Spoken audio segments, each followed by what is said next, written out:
Le Seigneur soit avec vous. Évangile de Jésus-Christ selon saint Luc. Un jour, des gens rapportèrent à Jésus l'affaire des Galiléens que Pilate avait fait massacrer, mêlant leur sang à celui des sacrifices qu'ils offraient. Jésus leur répondit, « Pensez-vous que ces Galiléens étaient de plus grands pécheurs que tous les autres Galiléens pour avoir subi un tel sort? Eh bien, je vous dis, pas du tout. Mais si vous ne vous convertissez pas, vous périrez tous de même. Et ces 18 personnes tuées par la chute de la tour de Siloé, pensez-vous qu'elles étaient plus coupables que tous les autres habitants de Jérusalem? Eh bien, je vous dis, pas du tout. Mais si vous ne vous convertissez pas, vous périrez tous de même. » Jésus disait encore cette parabole. Quelqu'un avait un figuier planté dans sa vigne. Il vint chercher du fruit sur ce figuier et n'en trouva pas. Il dit alors à son vigneron, « Voilà 3 ans que je viens chercher du fruit sur ce figuier et je n'en trouve pas. »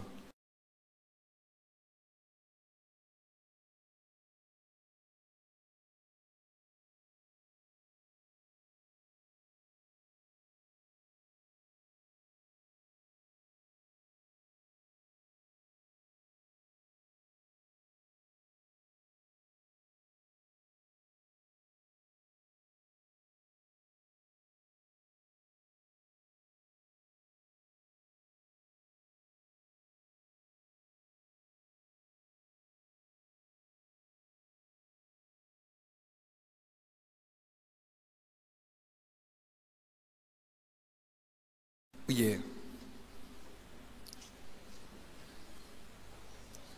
Levez la main. Quels sont ceux parmi nous qui pensent que Dieu a autre chose à faire que d'exaucer mes prières à moi? Levez la main, frères et sœurs. Mais n'ayez pas peur des gens qui vous regardent. Oh là là, ben voilà, merci mon frère.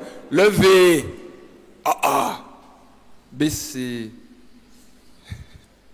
Il ne faut pas avoir peur du regard des gens. On est à la maison. Il faut qu'on comprenne, à la messe, on est en famille.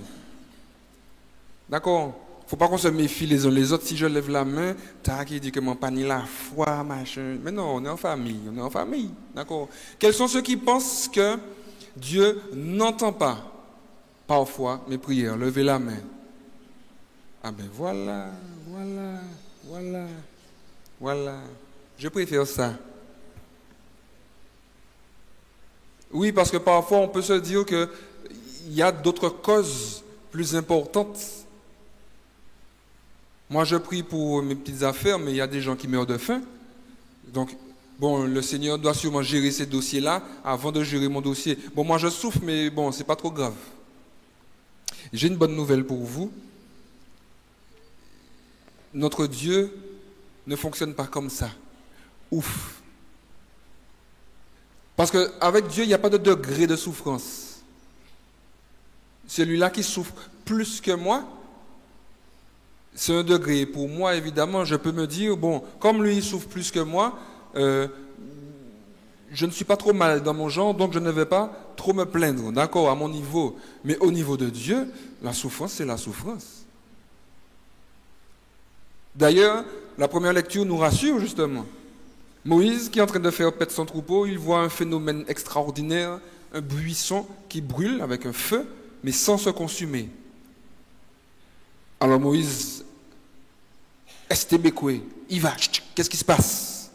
Il se laisse émerveiller par quelque chose d'extraordinaire. Première parenthèse que je referme tout de suite, est-ce que nous, les grands là, les adultes, et puis les jeunes,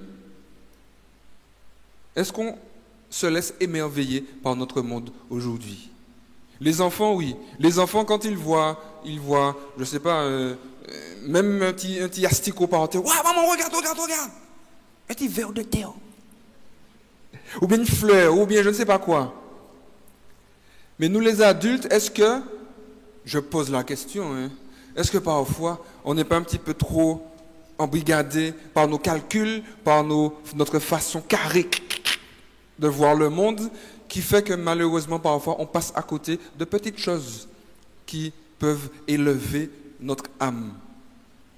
Les poètes, les artistes savent de quoi je parle. Un artiste, il se met là, il regarde un bâtiment et puis il va être émerveillé par toute la technique qui a permis à ce bâtiment de sortir de terre.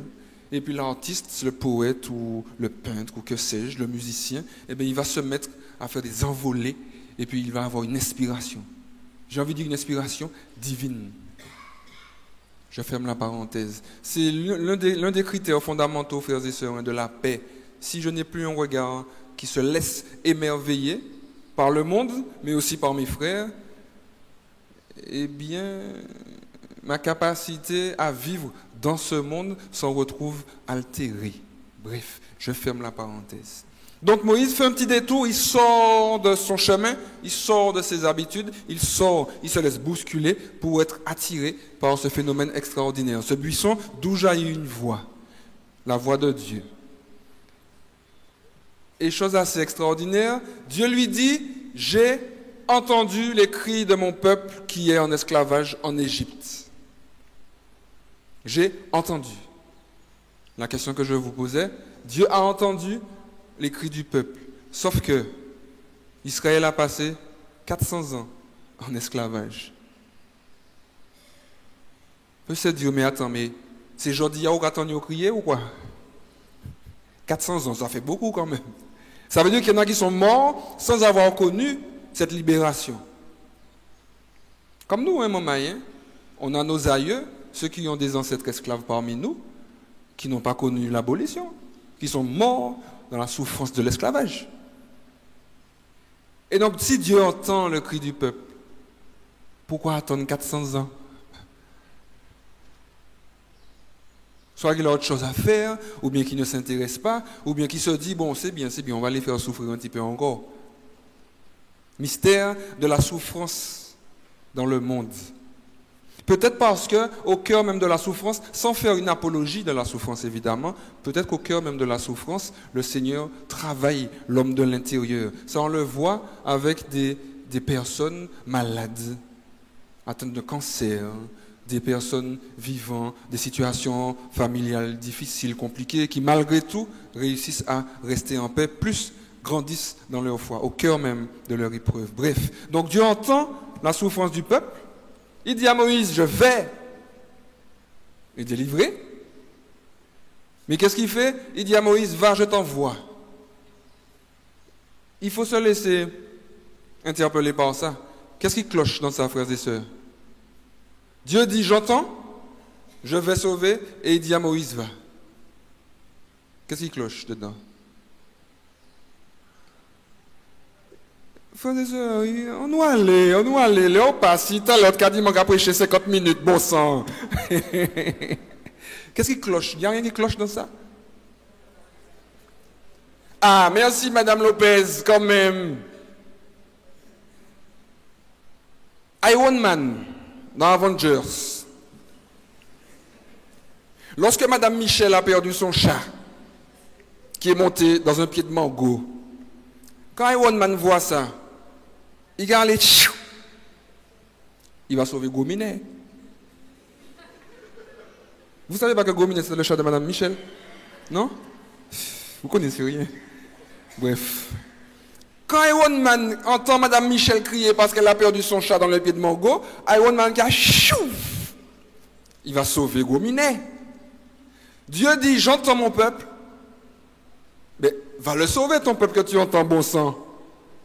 La preuve, les 10 plaies d'Égypte, c'est qui? C'est Moïse ou Dieu qui les a faites? Les 10 plaies d'Égypte, c'est Dieu ou Moïse? Gamoun qui l'aille. Les 10 plaies d'Égypte, c'est Dieu ou Moïse? Par là. Et là. Mais oui, et là. Hein? Et là. C'est pieux. C'est Moïse qui allait, mais c'est Dieu qui a fait ça arriver, les sauterelles, tout ça. La mer Rouge, qui est-ce qui a ouvert? Moïse ou Dieu? Donc, en réalité, c'est Dieu qui fait tout le travail, non? Et qu'est-ce qui s'embête à dire à Moïse, va, parce que c'est lui qui a fait le travail là. Non? Ça vous donne à m'interpeller, frères et sœurs. Pourquoi Dieu ne vient pas nous sauver la même, comme Avengers, comme Iron Man, comme Captain America?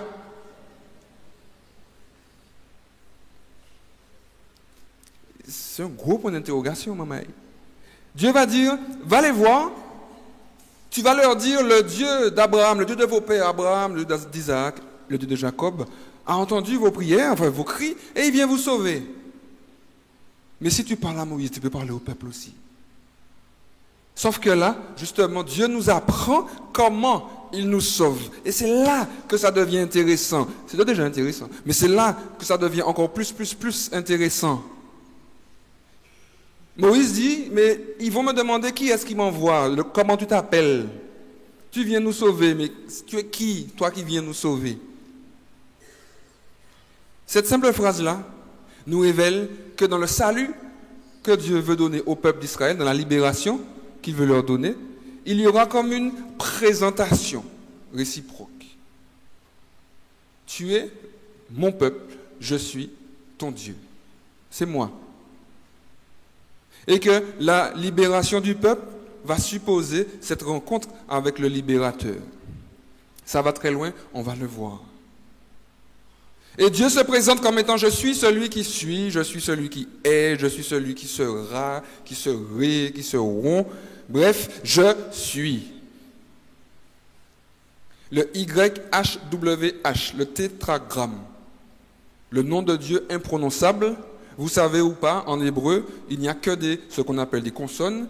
Et en fait, les mots sont faits avec des signes vocaliques, des petits points, des tirets, etc., qu'on met sous les consonnes pour former les voyelles et donc pour faire les mots. Le Yahvé que nous avons, c'est YHWH, et puis on a mis un A et puis un E.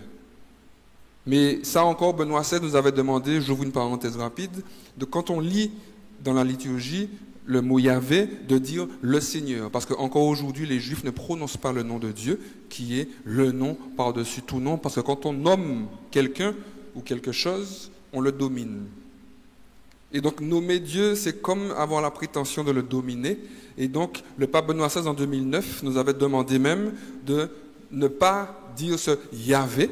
C'est pas un péché si vous le lisez comme ça, hein. Mais quand on voit Yahvé dans nos anciennes traductions, eh bien de dire le Seigneur.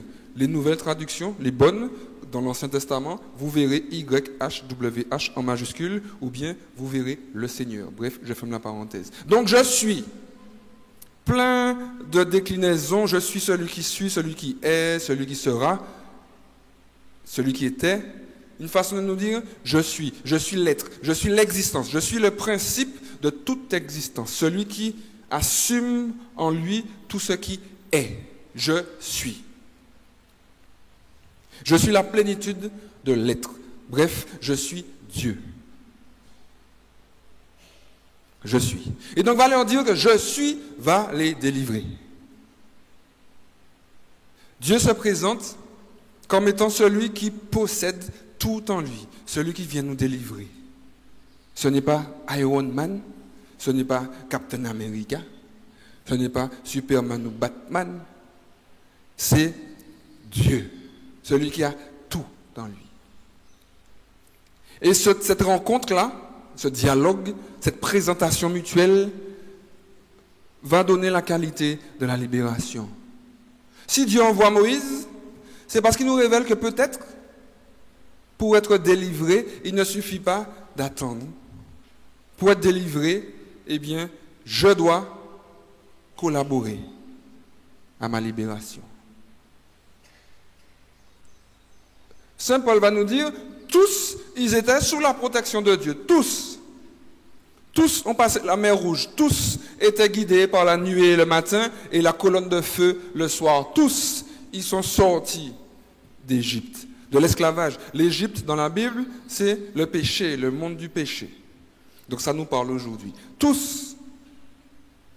Et pourtant, il y en a qui rechignaient. Ils sont sortis. « Hé Moïse, on a faim !» 40 ans dans un désert quand même, vous avez déjà fait ça ou pas? On a faim.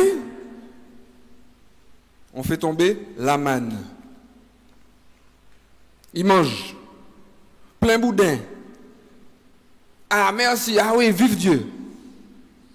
On mange 2 jours. Ah Moïse, ah, tu nous as fait sortir d'Égypte pour nous faire mourir dans le désert. On a soif. Voici un rocher. Un rocher, de l'eau sort dans un rocher. Ils ont ah, merci Jésus. Ils ont avancé, ah, Moïse, il a fait, etc. Et pendant les 40 ans, le peuple va rechigner comme ça. Et Moïse va leur dire, mais les gars, mais souvenez-vous. Mais la manne, les cailles, il y a des cailles qui sont tombées du ciel. Vous êtes sortis de la mer Rouge, vous êtes sortis d'Égypte. Ces grands signes que vous avez vus, ça vous prouve que Dieu veille sur vous. Donc patience. Vous avez plein votre boudin l'autre jour, souvenez-vous, il est capable de remplir votre boudin. Mais le peuple rechigne. Ils ont fait un veau d'or. 40 jours que Moïse est sur la montagne avec Dieu, ça prend trop de temps. Il faut qu'on adore quelque chose.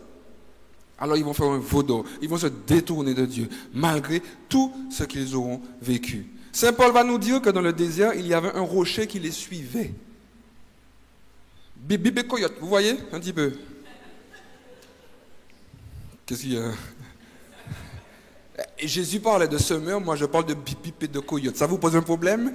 Chacun ses repères, non mais quand coyote voulait chasser bip bip.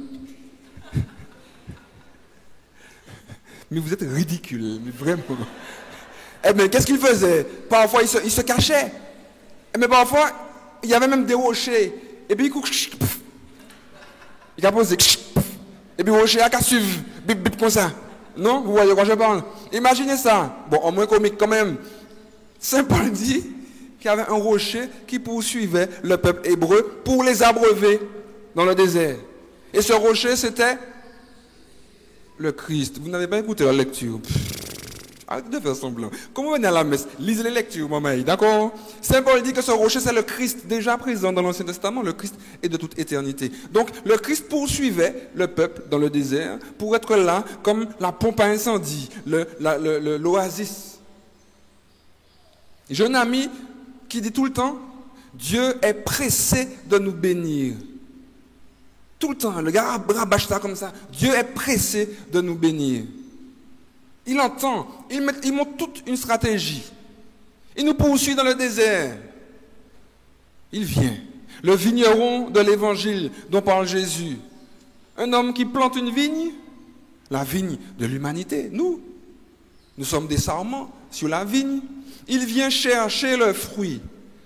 Dire que le vigneron vient chercher le fruit, ça veut dire qu'il vient voir si le fruit, la vigne a porté. Mais les fruits qu'il vient chercher, c'est quoi? Ben, les fruits de justice, de paix, de charité. Dire que ce vigneron vient chercher le fruit, ça veut dire que l'initiative vient toujours de lui.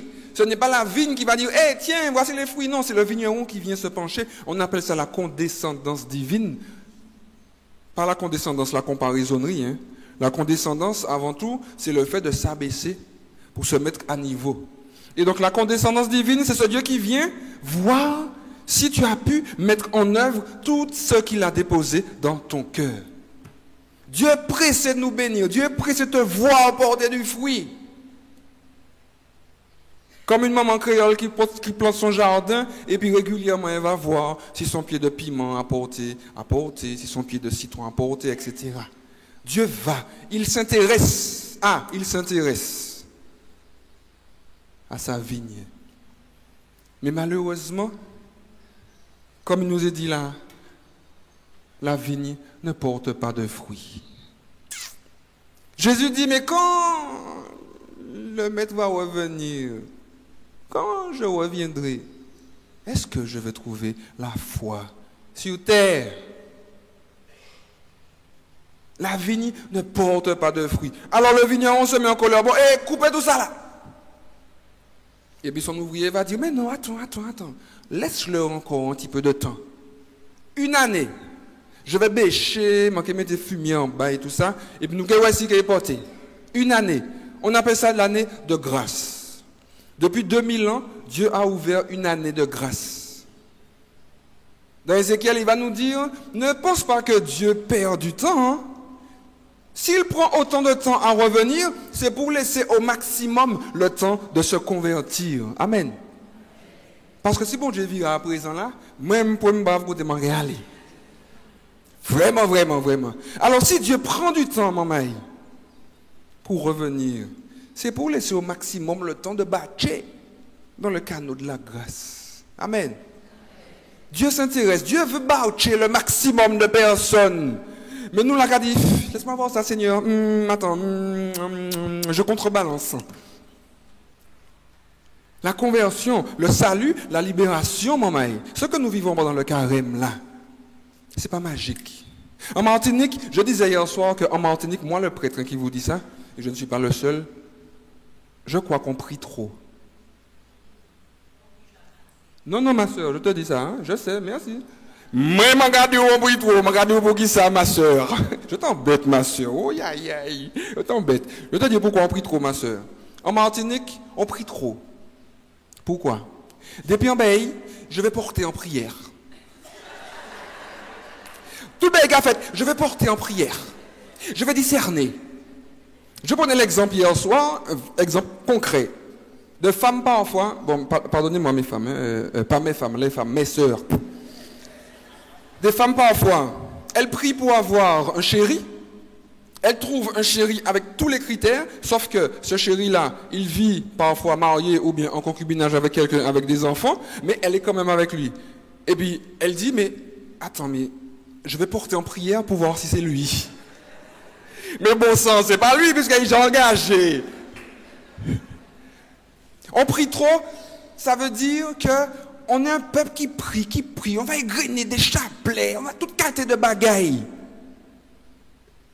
Mais par contre, au niveau de l'action, de faire des choix, on prie tellement, ma soeur, qu'on est l'un des départements français en tête de liste au niveau de l'avortement, au niveau des divorces. C'est pas normal. 85% de catholiques et pourtant le taux d'avortement, woladem. Le taux de divorce encore plus haut. Ça veut dire que les chrétiens de Martinique ont une espèce de bidime cloison entre leur façon de prier et puis leur vie concrète. Entre ce qu'ils disent de Dieu et puis les chaînes qu'ils portent dans leurs pieds. Aujourd'hui, l'Évangile nous révèle que la libération, pour l'avoir, il faut m'engager. Il faut rencontrer ce « je suis ». Si ce « je suis » assume en lui tout ce qui est, je ne pourrai jamais être heureux tant que je ne mets pas mes pas dans les pas de Dieu. Amen. Puisque c'est lui qui est tout. Tout ce que je vais goûter comme bonheur au-delà, en dehors de la volonté de Dieu, ce sera des teasing bonheur, des ersatz, des comédies, des paillettes qui vont me flatter un petit moment et puis pouf, disparaître et me rendre triste. Le péché n'est pas quelque chose de moral. Le péché est d'abord une offense à ma nature humaine qui altère ma nature et donc qui me rend triste. Si Dieu est la paix, tant que tu ne mets pas tes pas dans les pas de Dieu, tu n'auras jamais la paix. Amen. Si Dieu est l'amour, tu n'auras jamais l'amour tant que tu ne mets pas tes pas dans les pas de Dieu. Amen. Mais mettre mes pas dans les pas de Dieu, c'est quoi? C'est pas prier. Hein? Mettre mes pas dans les pas de Dieu, c'est dire, Seigneur, qu'est-ce que tu veux pour moi? Qu'est-ce qui est bon? Ça, eh bien, mon gars, fait. Et même si ça me fait mal, comme c'est ce qu'il faut que je fasse, quelque chose qui va honorer ma raison, la vérité, et bien manquer il fait. Et puis je vais attacher ma ceinture, si ouais, ben là, raide. Donc en Martinique, oui, ma soeur, j'affirme, on prie trop, on n'agit pas assez. Des parents en Martinique qui vont dire à leur fille de 16 ans qui est enceinte, tu avortes parce que on m'en parlait ça. Il faut faire attention. Dans quoi on est? Dans quel bateau on est? Moïse va pour manifester au peuple que si tu veux être sauvé, si tu veux le salut, si tu veux être heureux, heureuse, si tu veux la paix, tout ça, bref, si tu veux vivre, tu ne peux pas faire l'économie de ton engagement personnel. Ouais. C'est toujours la faute de quelqu'un quand quelque chose nous arrive. Jamais notre faute, hein? Moi-même, le prêtre, je dis, délai, diable, ni bon dos. Depuis où il y a une situation qui bloque, ah, mon père, on a dû me faire mal. Quand tu vas voir le malfaiteur, il va te dire, mais oui, voisin, non, il fait au mal. Ou bien, ah, bon Dieu qui pignou, Jésus qui dit ça aux gens. Quand il y a les tremblements de terre en Haïti, il ne va pas courir dire, mais c'est pas ce diable là, il aura fait vaudou, c'est pas arrivé yo. C'est ça, hein? La tour de Siloé qui est tombée. N'allez pas dire que c'est à cause de leur péché. La tour est tombée, elle est tombée. Mais si vous ne vous convertissez pas, attention, parce que vous allez mourir comme ça, de façon aussi tragique. Il va arriver en monde, mais bon Dieu qui punit nous, gars. Dieu ne punit pas, maman. On est suffisamment fort nous-mêmes pour nous punir tout seul. Dieu, il n'a pas le temps pour ça. Avant de dire que c'est le frère qui t'a bloqué, regarde ta vie un petit peu, pour voir s'il n'y a pas des nœuds que tu refuses de dénouer. Amen. Le salut ne s'acquiert pas en étant là comme ça. Et en passant notre temps à Dieu, je vous salue Marie. Le salut nous conduit vers une humanité de plus en plus parfaite, vers une Martinique de plus en plus parfaite. Si là en Martinique, il y a un trou pour tête comme ça, c'est parce que les chrétiens ne sont pas encore debout, hein, maman. Hein? Je vais vous proposer une mission très concrète bientôt. J'ai fait un petit accord avec Romule. Vous connaissez Romule? Un soldat qui est à Dillon, un conseiller municipal. Je lui ai envoyé un texto cette semaine. Je dis, hey, Romule, et puis ça fait zikata, il va faire un bégay, il comme la Dillon. Il m'a dit, mais si, on s'est appelé, mais si, frère, nous avons fait ça, boum, boum, boum, boum, boum. Il a vu monsieur le maire, et monsieur le maire est d'accord pour nous faire des formations de prévention. Et donc bientôt, je vais vous solliciter, les chrétiens qui prient.